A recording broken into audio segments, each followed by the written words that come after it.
À la question qu'on lui pose « Quelle voie voulez-vous enseigner aux âmes ?» c'est-à-dire aux personnes, Sainte Thérèse de l'Enfant Jésus répond sans hésiter, peu avant sa mort, le 17 juillet 1897, c'est la voie de l'enfance spirituelle, c'est le chemin de la confiance, du total abandon. Alors j'ai donné pour titre ce soir à ma conférence « La petite voie de Sainte Thérèse de Lisieux est un chemin de confiance et de guérison intérieure ».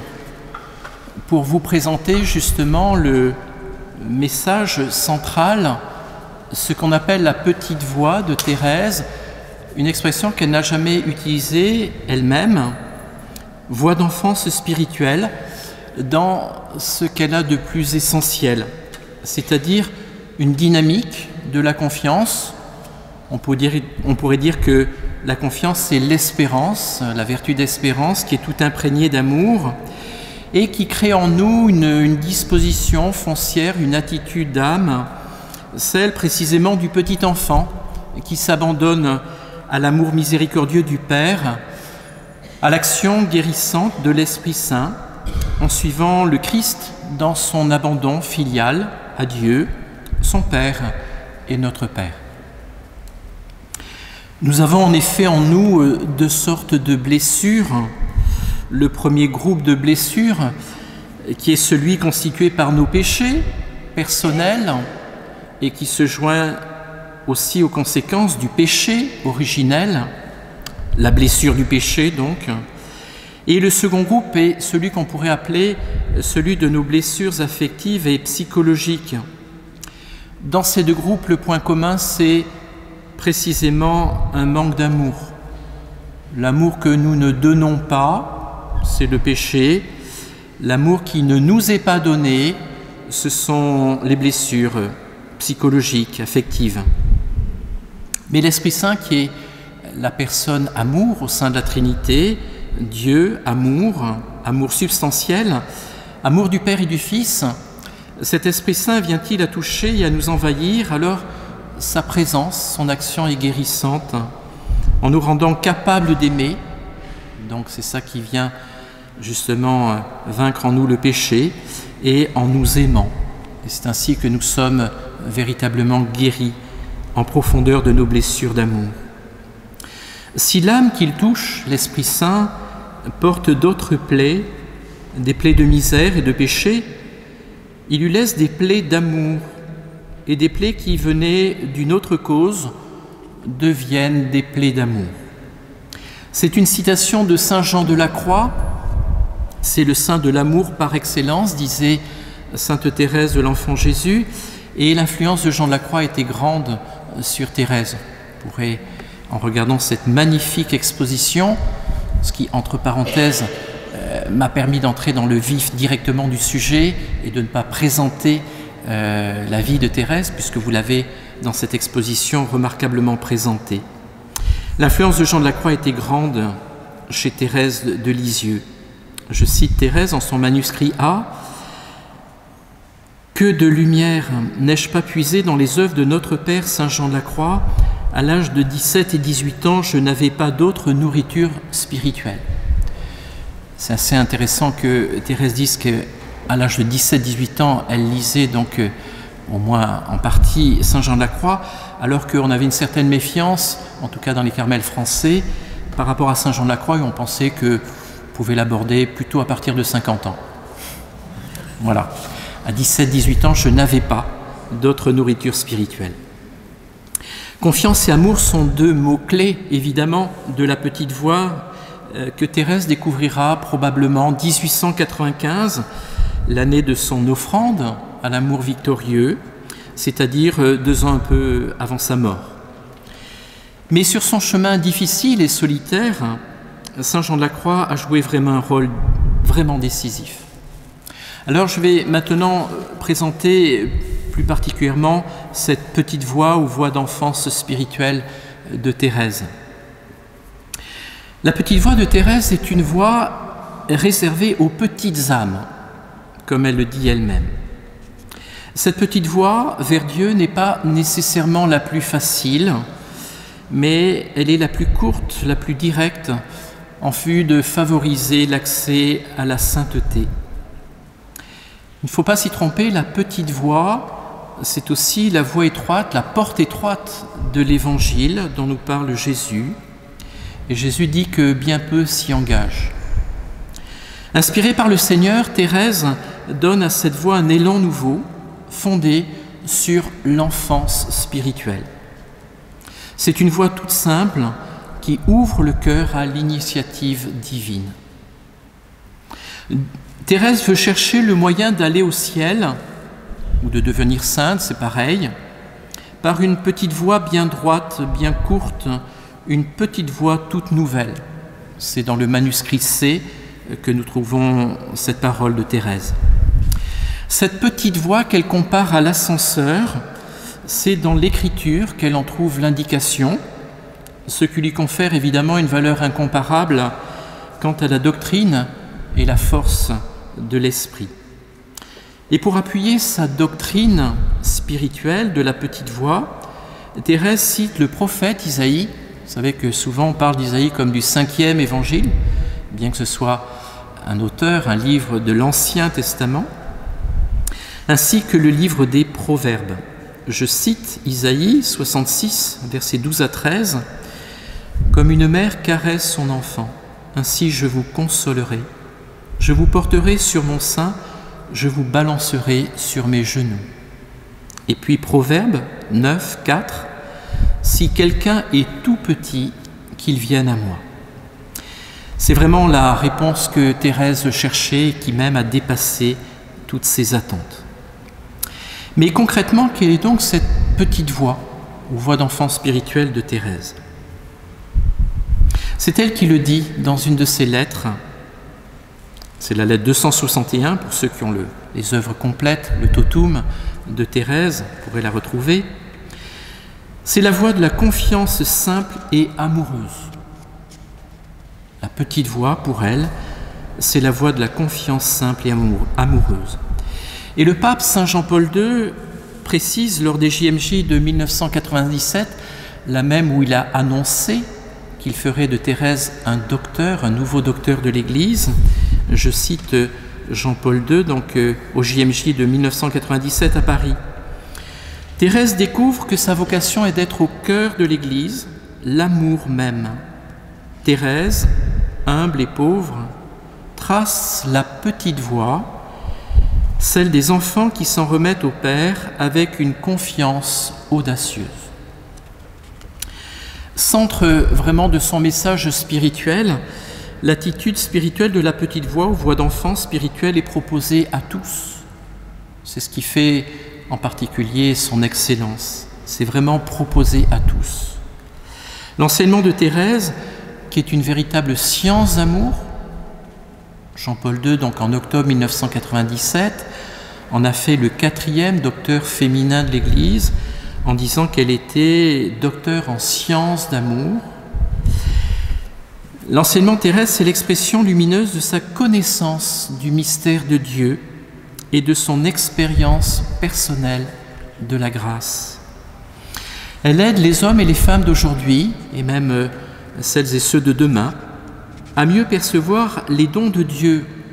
Souvent, on ne fait pas attention d'abord aux dons de Dieu. Thérèse nous aide à faire attention aux dons de Dieu et à répandre la bonne nouvelle de son amour infini, qui est au cœur de l'Évangile. Carmélite, apôtre, maîtresse de sagesse spirituelle de beaucoup de personnes consacrées et de laïcs, patronne des missions, Sainte Thérèse occupe une place de choix dans l'Église et sa doctrine éminente mérite d'être reconnue parmi les plus fécondes. On est docteur de l'Église si on est un saint ou une sainte d'abord, et si on a ce qu'on appelle une doctrine éminente, c'est-à-dire ce qui est au cœur de l'Évangile, mais présenté de telle manière que ça puisse vraiment enseigner tout le peuple de Dieu. Alors un premier point que je vais souligner, c'est un contraste très fort entre le désir de sainteté et l'expérience de la faiblesse. Voyons ou essayons de voir maintenant comment Thérèse en est venue à découvrir sa petite voie, parce que celle-ci apparaît comme une issue, et en fait la seule issue possible dans la situation contrastée qu'elle vit. En effet, il y a un contraste, un paradoxe qu'elle éprouve. D'une part, elle sent en elle un désir immense et débordant de sainteté. Je vais insister sur ce point. Et d'autre part, elle fait l'expérience quotidienne, sans cesse répétée, de sa faiblesse et de ses imperfections, de sa pauvreté. Thérèse, enfant, s'enthousiasmait pour les œuvres éclatantes des saints et des saintes, en particulier d'une sainte qu'elle affectionne tout particulièrement, qui est la vénérable Jeanne d'Arc. Elle était vénérable en son temps. Vous verrez dans l'exposition, on la voit justement dans un jeu scénique qu'elle a composé elle-même en Jeanne d'Arc. Elle avait un grand désir de l'imiter. Elle pensait, elle aussi, qu'elle était née pour la gloire. Mais quelle gloire? Toute la question est là. Elle prend conscience qu'elle a reçu une grâce qu'elle regardera rétrospectivement comme l'une des plus grandes de sa vie. Et je cite Thérèse: « Le bon Dieu me fit comprendre que ma gloire à moi ne paraîtrait pas aux yeux mortels, qu'elle consisterait à devenir une grande sainte. Ma gloire ne paraîtrait pas aux yeux mortels, aux yeux des hommes, mais que cette gloire consisterait à devenir une grande sainte. Non pas par des prouesses et des actions éclatantes, connues de son vivant, mais une grande sainteté. » Et Thérèse évoque ensuite la confiance audacieuse de devenir une grande sainte. Vous voyez, ce n'est pas simplement une sainte, mais une grande sainte, qu'elle a gardée tout au long de sa vie, mais en découvrant progressivement tout ce que cette sainteté impliquait. Tout naît avec le désir, mais le désir évidemment ne suffit pas. Le désir de la sainteté apparaît ainsi comme une constante dans le cheminement de Thérèse.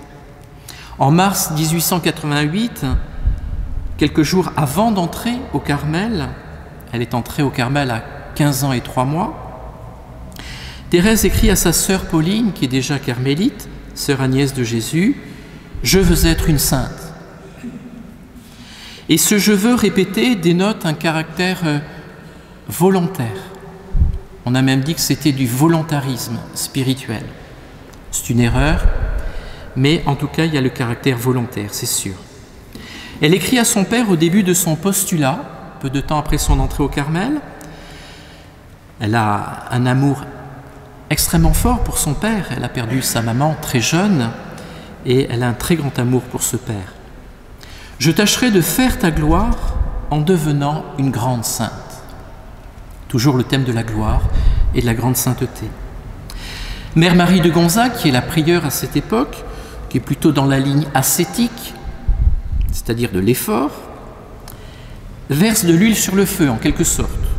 Vous devez devenir une deuxième Sainte Thérèse, c'est-à-dire une deuxième Sainte Thérèse d'Avila, réformatrice du Carmel, rien de moins. Alors, parole dite par la prieure sur une novice de 15 ans, vous voyez l'effet que cela peut faire. Elle se recommande à la prière de sœur Marthe, une autre carmélite de sa communauté, demandez à Jésus que je devienne une grande sainte. Et il est important de noter que pour Thérèse, le contenu de la sainteté, c'est l'amour. Ça paraît tellement évident, la perfection de l'amour. C'était loin d'être évident en son temps. Dans une lettre à sœur Agnès de Jésus, donc sa sœur de sang, mais aussi dans Carmélite, qui sera prieure, elle s'exclame « Jésus, je voudrais tant l'aimer plus qu'il n'a jamais été aimé. Mon seul désir est de faire toujours la volonté de Jésus. » C'est étonnant qu'une autre Thérèse, une autre Sainte Thérèse, Thérèse de Calcutta, Mère Teresa, elle aussi disait « Jésus, je voudrais t'aimer comme tu n'as jamais été aimé. » Le père Conrad de Mester, qui est un carme, résume bien la pensée de Thérèse de Lisieux lorsqu'il écrit « La sainteté, c'est la pleine floraison de toutes les possibilités d'amour chez l'homme. » La sainteté, c'est la pleine floraison de toutes les possibilités d'amour chez l'homme. Dans une lettre à sa sœur Céline, qui rentrera elle aussi au Carmel, ce qui fait qu'il y aura 4 sœurs Martin au Carmel, plus une cousine. Bon, ça formait quand même le clan Martin et associés. Thérèse cite un extrait de la conférence de retraite d'un prédicateur qui a beaucoup marqué dans la famille, en particulier les sœurs Martin, le père Pichon. Alors vous allez voir que c'est une autre conception de la sainteté, celle d'un homme, d'un prêtre, d'un jésuite. La sainteté, il faut la conquérir à la pointe de l'épée, il faut souffrir, il faut agoniser. Dans les propos de ce père jésuite, la sainteté apparaît donc comme une conquête héroïque, à la pointe de l'épée. Plus intéressant est ce que dit Thérèse sur l'expérience de sa faiblesse. Qu'importe mon Jésus, c'est une prière en même temps. Si je tombe à chaque instant, je vois par là ma faiblesse et c'est pour moi un grand gain. Vous voyez par là ce que je puis faire et maintenant, vous serez plus tenté de me porter en vos bras. Retenez bien l'expression, elle sera capitale pour la découverte de la petite voix. Si vous ne le faites pas, c'est que cela vous plaît de me voir par terre. Alors je ne vais pas m'inquiéter, mais toujours, je tendrai vers vous des bras suppliants et pleins d'amour, je ne puis croire que vous m'abandonniez. L'expérience de sa faiblesse n'empêche pas Thérèse de désirer toujours la sainteté, et même la haute sainteté, ou la perfection évangélique. Elle encourage sa sœur Céline, qui est passée par des combats avant d'entrer au Carmel, aussi parce qu'elle a dû s'occuper du Père, ce Père tant aimé, jusqu'au bout. Je ne te dirai pas de viser à la sainteté séraphique de notre mère, Sainte Thérèse, Thérèse d'Avila, mais bien d'être parfaite comme ton Père céleste est parfait. Ah Céline, nos désirs infinis ne sont donc ni des rêves, ni des chimères, puisque Jésus nous a lui-même fait ce commandement. Matthieu 5, 48, « Soyez parfaits comme votre Père céleste est parfait ». On peut rapprocher ces lignes de Thérèse et de la discussion qu'elle a eue avec un autre jésuite, le père Laurent Blinot, lors de la retraite de 1890. Elle a donc elle a 17 ans. Le prédicateur croit déceler chez elle de l'orgueil et de la présomption. Modérez vos désirs téméraires.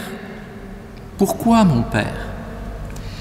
Puisque notre Seigneur a dit « Soyez parfaits comme votre Père céleste est parfait ».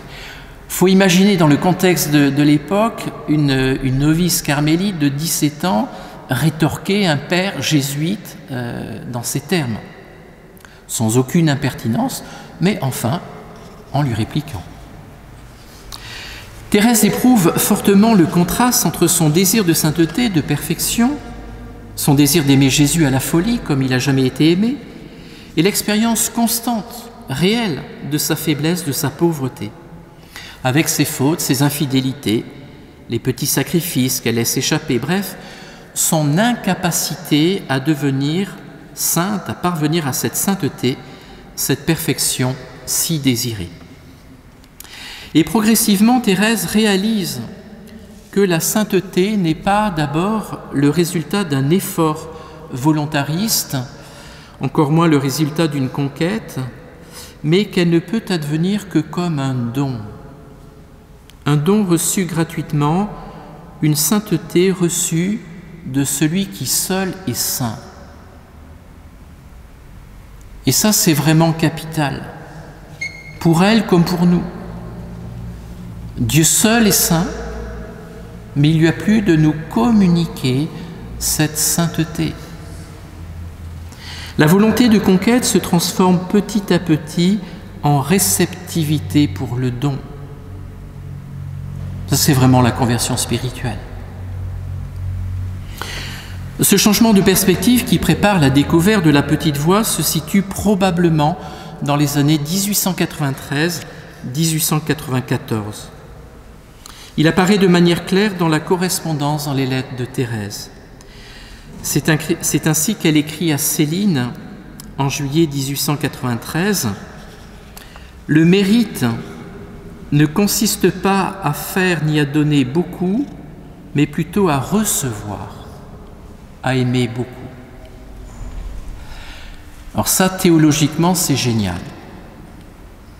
Quelqu'un l'avait dit avant elle, c'est Saint Augustin, une citation que l'on reprend dans une des prières eucharistiques. « Lorsque tu couronnes nos mérites, » il s'adresse à Dieu, « tu couronnes tes propres dons. »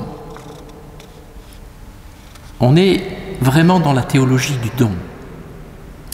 L'amour est perçu ici comme un amour reçu. C'est Jésus qui fait tout et moi je ne fais rien. Attention, comprenons bien ce que Thérèse veut nous dire. C'est Jésus qui donne et Thérèse qui se dispose à recevoir. Il y a quand même quelque chose que nous avons à faire. C'est Jésus qui fait tout, sous-entendu c'est lui qui donne tout, et moi je ne fais rien. En fait, elle se dispose à recevoir. S'adressant à sa prieure, Mère Marie de Gonzague, alors Mère Marie de Gonzague, c'est une personne un peu austère, qui appartient à l'aristocratie, alors que la plupart des sœurs du Carmel sont des filles un petit peu rustiques quand même. Vous verrez sur la photo de la communauté. Et en fait, elle a décelé chez cette toute jeune fille la future prieure du Carmel.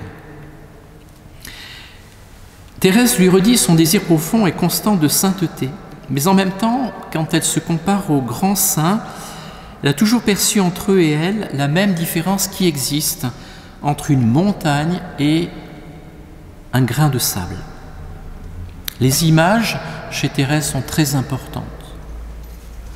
Certes, on pourrait discuter l'objectivité de cette constatation de Thérèse, mais ce qui importe avant tout, c'est le sentiment de Thérèse, ce qu'elle éprouve, sa perception d'une grande distance entre les saints, en particulier canonisés, et elle.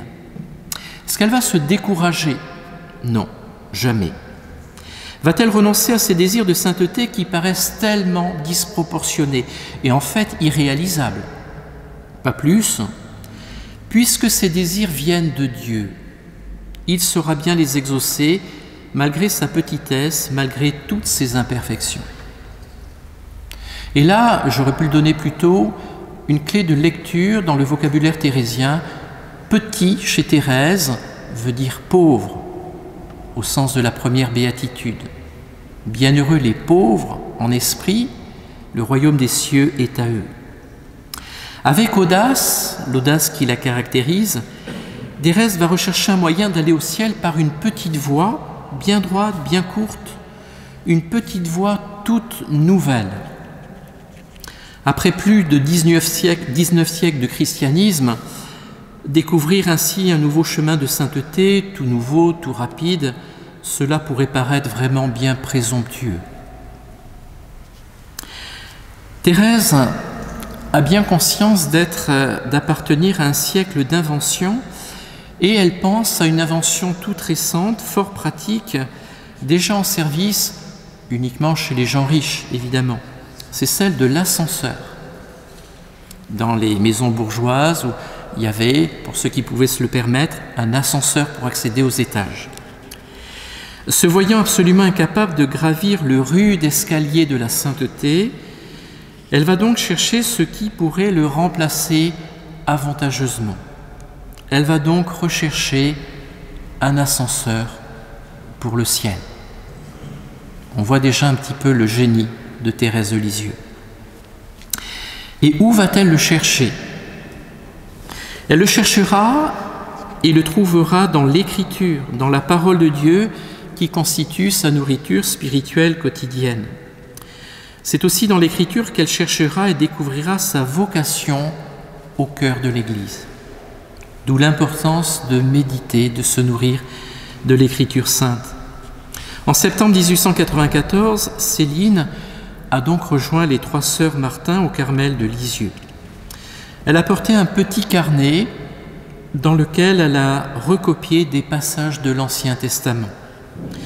Et c'est vraiment une aubaine pour Thérèse, qui n'a pas accès à cette partie de la Bible, l'Ancien Testament, parce qu'on voulait éviter aux sœurs, mais aussi à d'autres, les femmes en général, de tomber sur des passages trop choquants. Donc on n'avait pas accès intégralement à l'Écriture. Et grâce à ce carnet, elle va découvrir dans les Saintes Écritures l'indication de sa petite voix à la lumière de plusieurs textes de l'Ancien Testament, 2 principaux, reliés bien sûr aux paroles du Seigneur dans l'Évangile. Et Thérèse ne cite que 2 passages de l'Ancien Testament qui apportent la réponse cherchée. Tout d'abord, l'appel lancé par la sagesse divine qui invite à sa table « Si quelqu'un est tout petit, qu'il vienne à moi ». Proverbe 9,4. Et cette invitation enchante Thérèse qui prend l'expression « tout petit » dans un sens positif, alors que dans le sens originel, elle signifie « si quelqu'un est encore un enfant », c'est-à-dire dépourvu de sagesse, d'expérience et de science. Mais Thérèse le prend au sens positif du terme. L'autre texte précise et complète le premier, donc c'est le texte d'Isaïe 66, versets 12 et 13. « Comme une mère caresse son enfant, ainsi je vous consolerai sur mon sein, je vous balancerai sur mes genoux. » Magnifique expression de l'amour maternel de Dieu pour son peuple. Mais n'oublions pas que Thérèse a perdu sa mère à 4 ans et qu'il en est résulté une grosse blessure d'abandon. En réunissant les 2 passages, Thérèse a trouvé la réponse. L'ascenseur, ce sont les bras de Jésus. La condition, c'est de rester petite et même de le devenir de plus en plus. Désormais, souvent, elle signera ses lettres « la toute petite Thérèse ». Et plus tard, elle dira, lorsque ses sœurs lui demanderont « Comment est-ce qu'on devra vous appeler quand vous serez au ciel ?» Vous m'appellerez la petite Thérèse. Thérèse développe un enseignement qui est fondamental dans l'Évangile, à savoir celui de l'enfance spirituelle.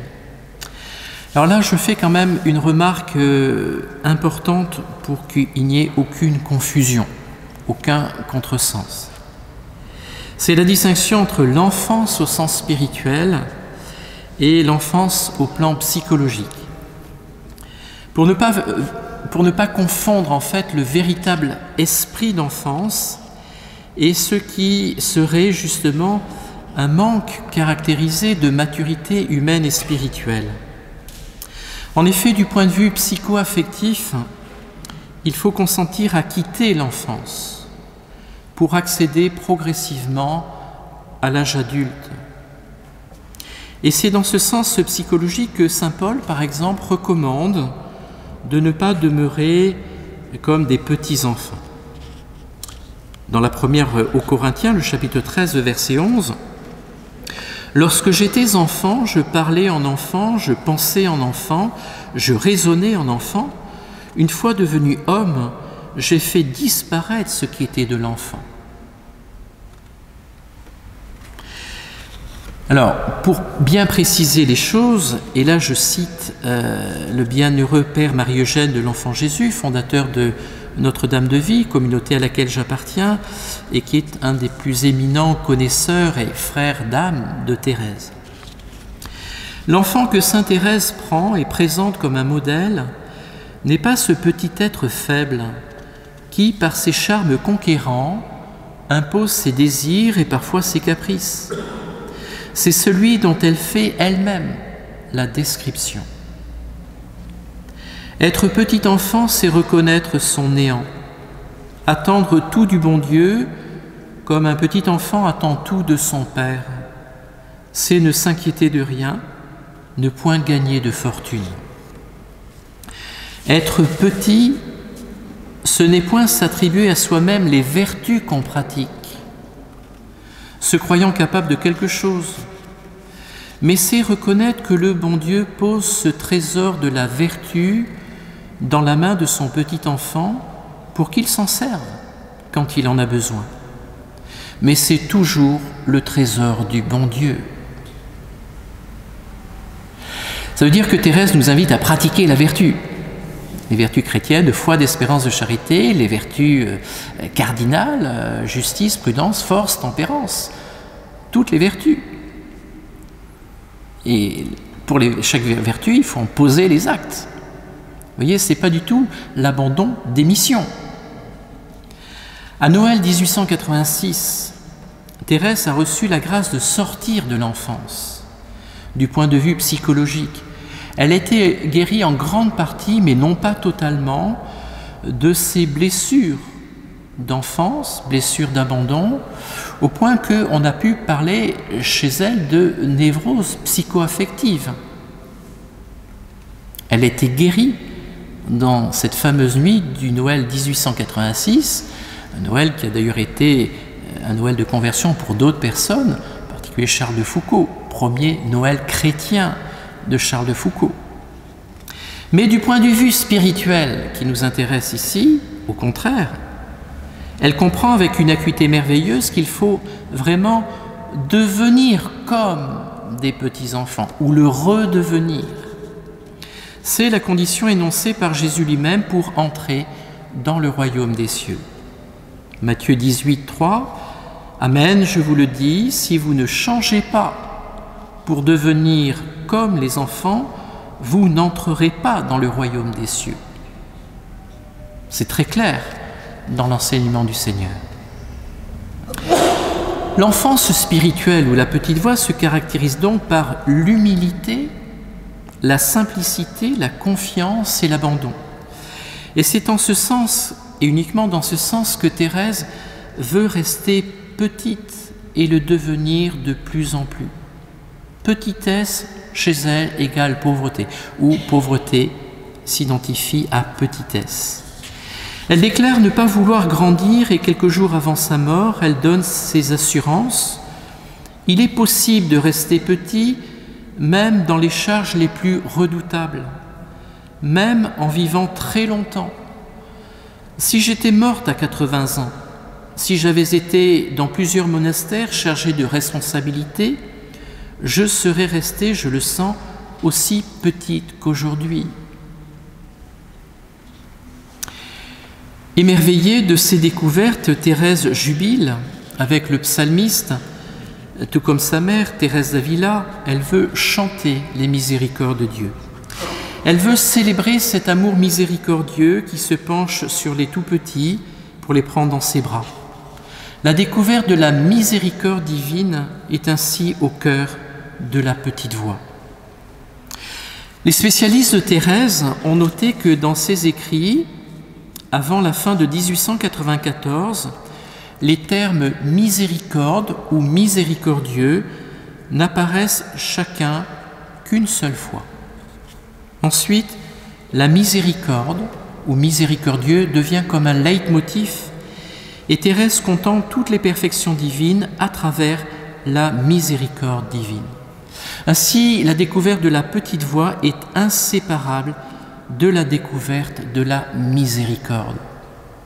On ne peut pas comprendre l'une sans l'autre. L'année 1895, qui est une année capitale chez Thérèse, est bien l'année de la miséricorde, l'offrande à l'amour miséricordieux. Le 9 juin, qui dilate véritablement le cœur de Thérèse. Et c'est ainsi qu'en suivant la petite voix, Thérèse découvre l'amour miséricordieux, se livre totalement à cet amour, est envahie par lui, vit et meurt d'amour. On n'est pas là dans un sentiment, vous voyez, des gens qui voudraient se livrer à l'amour consolant, l'amour qui... Non, c'est l'amour miséricordieux avec aussi toutes ses exigences. Je ne me repens pas de m'être livré à l'amour. Et on peut comprendre cette parole de Thérèse que ce qui était généralement la caractéristique de ceux qui souhaitaient répondre à l'appel à la sainteté, ils se livraient à la justice. Quand Thérèse entre au Carmel, il y a une sœur qui déjà avait la réputation de sainteté et qui aimait beaucoup Thérèse, et Thérèse aimait beaucoup, et qui, elle, s'était livrée à la justice.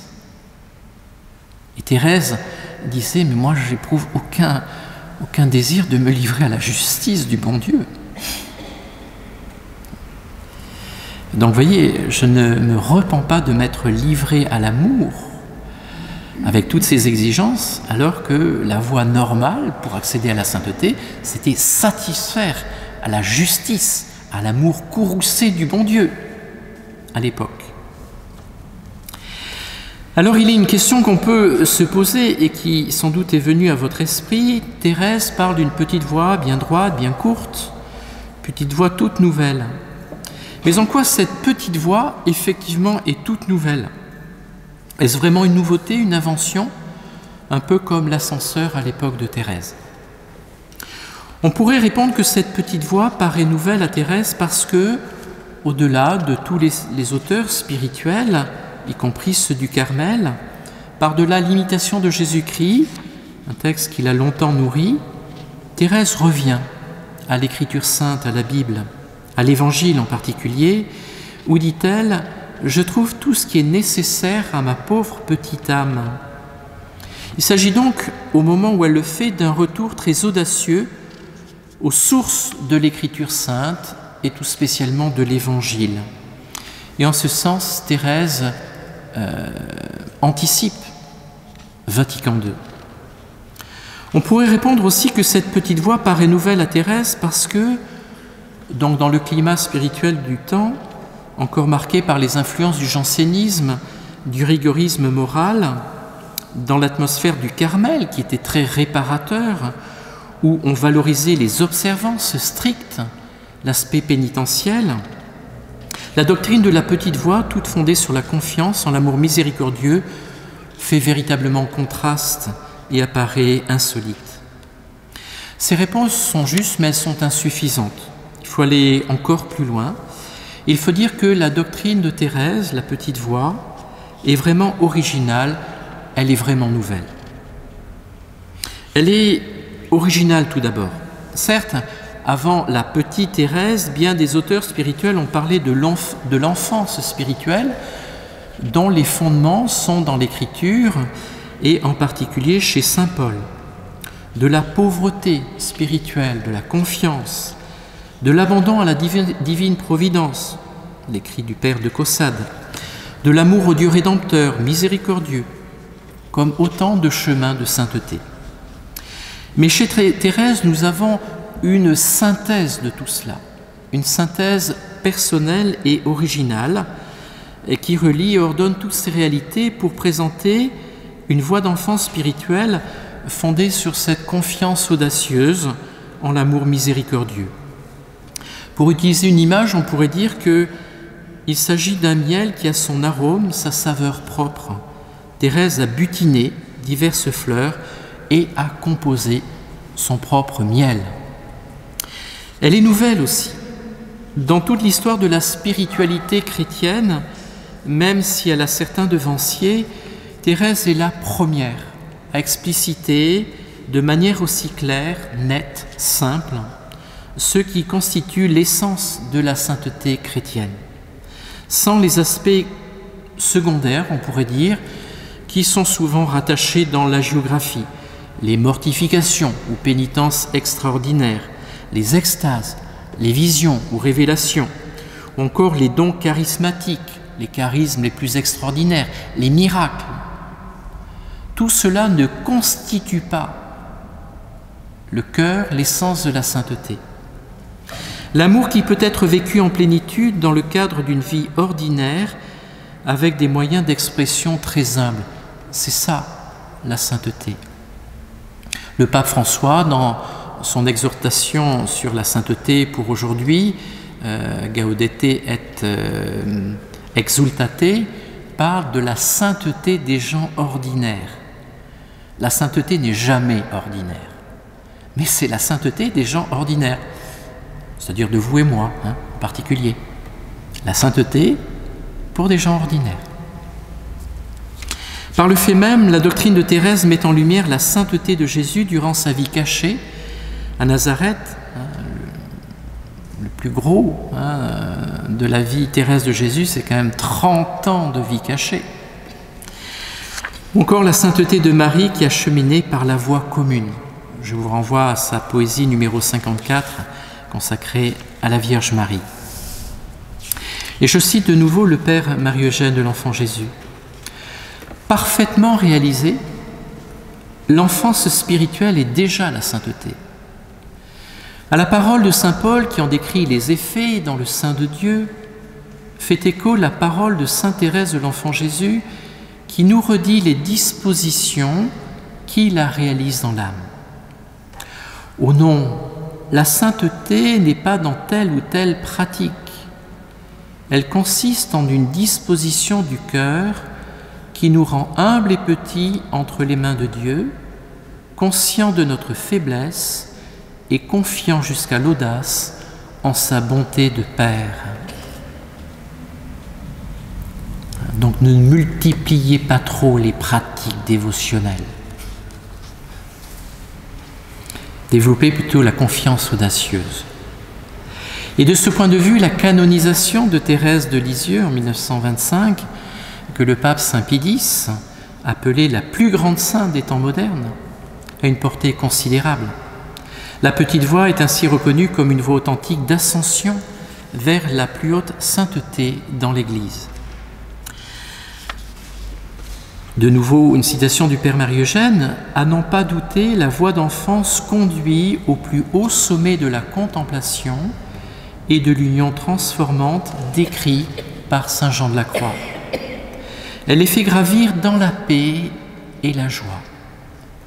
La simplicité de l'enseignement de sainte Thérèse de l'Enfant Jésus est sublimité de doctrine, et le sourire dont elle part toute chose est perfection de l'amour.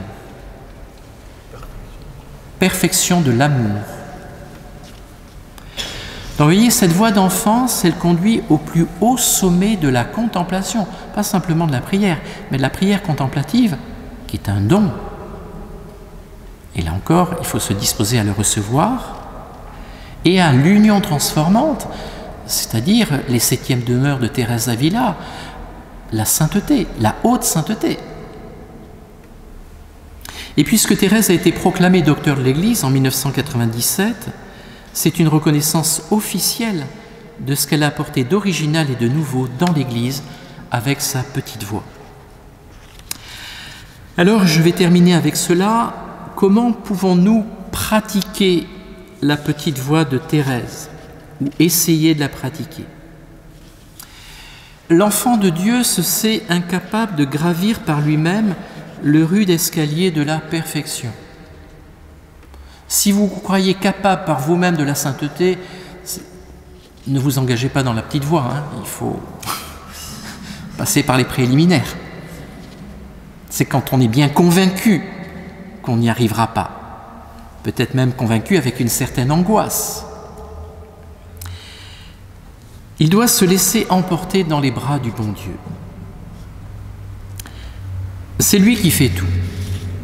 Devant lui et pour aller à lui, nous sommes de petits enfants impuissants qui ne peuvent même pas gravir la première marche. Nous ne parviendrons au sommet de l'escalier que lorsque le bon Dieu nous aura pris dans ses bras et nous aura posés là. Que faire pour qu'il en soit ainsi? D'abord, attendre dans l'humble pauvreté qui purifie l'espérance. Accepter d'être les faibles enfants que nous sommes et savoir le rester. Sentiment de pauvreté, expérience de notre faiblesse d'enfant, tels sont les biens qu'il faut cultiver et développer. Car c'est la petitesse de l'enfant qui attire le bon Dieu et le fait descendre jusqu'au bas de l'escalier pour l'emporter dans ses bras, lui faisant renouveler ainsi pour chacun de nous la démarche du Verbe de Dieu, autrement dit de Jésus, s'incarnant en notre nature pécheresse pour l'emporter captive dans les profondeurs de la Trinité sainte. C'est toujours le même mouvement d'abaissement. Dieu répète toujours les mêmes gestes, et ses dons sont sans repentance parce que sa miséricorde n'est pas d'un moment dans le temps, mais qu'elle est éternelle. Mais pour qu'elle se renouvelle, pour qu'elle renouvelle ses gestes, cette miséricorde, et nous entraîne dans son mouvement, il faut que nous soyons et acceptions d'être pauvres et petits, même lorsque nous avons beaucoup travaillé. Seigneur, n'est-ce pas en ton nom que nous avons fait ceci et cela?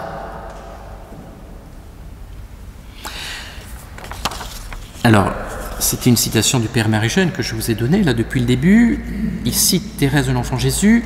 « Quand j'aurai accompli toutes les œuvres de saint Paul, je me croirai encore un serviteur inutile. Je trouverai que j'ai les mains vides. Mais c'est justement ce qui fait ma joie, car n'ayant rien, je recevrai tout de Dieu. » Alors ça, vous voyez, c'est une illustration de la doctrine de pauvreté spirituelle et tout l'enseignement sur l'espérance que j'ai cité un petit peu en homélie dimanche dernier de Saint Jean de la Croix. Mais chez Saint Jean de la Croix, c'est sublime, ça nous paraît trop sublime, inaccessible. Thérèse, d'une certaine manière, rend accessible la doctrine même d'un Saint Jean de la Croix. Cette action souveraine de Dieu autorise-t-elle un abandon passif complet? Souvent le contresens que l'on fait. Évidemment non. Mais il s'agit d'un laisser-faire spirituel qui ne supprime pas l'effort humain, ce qu'on appelle l'ascèse, bien au contraire. Il faut vouloir rester pauvre, sans réserve. Et c'est ça qui est difficile. Car le véritable pauvre d'esprit, dit Thérèse, il faut le chercher bien loin dans la bassesse, etc. À travers le témoignage de sa novice, Sœur Marie de la Trinité, nous percevons la pédagogie de Thérèse qui veut faire comprendre la pratique de sa petite voix. D'où la célèbre parabole que Thérèse invente à partir de ses propres souvenirs d'enfant à Alençon. Donc elle s'adresse à cette novice, Sœur Marie de la Trinité. « Vous me faites penser au tout petit enfant qui commence à se tenir debout, mais ne sait pas encore marcher. Voulant absolument atteindre le haut d'un escalier pour retrouver sa maman, il lève son petit pied afin de monter la première marche. Peine inutile, il retombe toujours sans pouvoir avancer. Eh bien, consentez à être ce petit enfant. » Vous voyez, le consentement, c'est volontaire. Consentez à être ce petit enfant. Par la pratique de toutes les vertus, levez toujours votre petit pied pour gravir l'escalier de la sainteté. Vous n'arriverez même pas à monter la première marche, mais le bon Dieu ne demande de vous que la bonne volonté. Du haut de cet escalier, il vous regarde avec amour.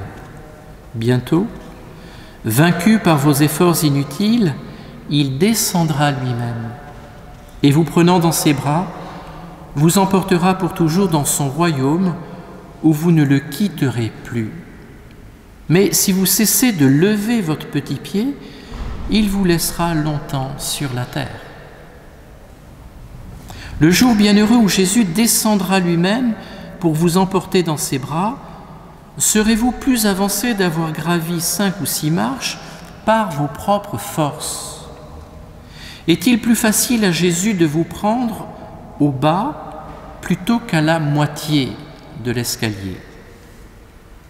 Il y a encore un avantage pour vous à ne pas pouvoir monter, c'est de rester toute votre vie dans l'humilité. Tandis que si vos efforts étaient couronnés de succès, vous ne feriez pas pitié à Jésus. Pitié au bon sens du terme. Il vous laisserait monter toute seule. Il y aurait tout à craindre que vous ne tombiez dans la complaisance en vous-même. Et de fait, à la fin de sa vie, on lui demandait ce qu'elle redoutait le plus. Et elle disait, parvenue là où je suis parvenue, elle avait conscience d'être parvenue à la sainteté. Elle disait à ses sœurs, vous savez que vous soignez une petite sainte. C'est intéressant, elle a toujours voulu devenir une grande sainte, et elle dit une petite sainte. Et donc, on lui demandait ce qu'elle redoutait le plus, et elle disait, là où je suis parvenue, c'est-à-dire finalement à cet abandon complet, c'est-à-dire après avoir parcouru jusqu'au bout sa petite voie. Ce serait par exemple de dire, j'ai acquis telle vertu, maintenant je suis sûr de pouvoir la pratiquer. Et là où je suis, là ça serait catastrophique, ça ruinerait tout ce qu'elle avait parcouru comme chemin. Ça serait de la présomption, de l'orgueil spirituel. L'assurance de dire, j'ai acquis telle vertu. Voilà. Un peu comme les jésuites, en plaisantant, qui disaient, nous jésuites, nous sommes très humbles, nous le savons, nous en sommes très convaincus. Alors je termine avec cette citation du bienheureux Père Marie-Eugène de l'Enfant Jésus, un des plus grands fervents disciples de la petite sainte, un de ses frères les plus proches. Qu'y a-t-il de nouveau dans ce message? Sainte Thérèse de l'Enfant Jésus ne nous apporte pas de nouvelles révélations, pas plus que de nouvelles conclusions théologiques. Tout le monde en conviendra, j'espère, et s'en réjouira, même ses plus fervents disciples dont nous voudrions être. La nouveauté est en ceci, nous semble-t-il, que Thérèse de l'Enfant Jésus a vu le bon Dieu et le christianisme avec des yeux purs et neufs d'enfant, qu'elle a réalisé avec une logique rigoureuse et absolue ce que son regard d'enfant avait découvert et qu'elle a ensuite exprimé avec une simplicité et une sincérité candide qui sont encore d'une enfant. Si nous pouvons définir la théologie spirituelle comme cette science qui met toutes choses en leur place sous la lumière de Dieu et de son Christ et organise avec sagesse la marche de l'homme vers sa fin dernière, la sainteté, à n'en pas douter, la petite Thérèse est une très grande théologienne spirituelle, car son regard a pénétré en Dieu en de telles profondeurs, a vu en une si pure clarté le chemin qui conduit, qu'elle a pu exprimer ses découvertes en un langage d'une simplicité d'enfant. Elle a possédé à un haut degré la science du salut et l'a donnée avec une rare perfection.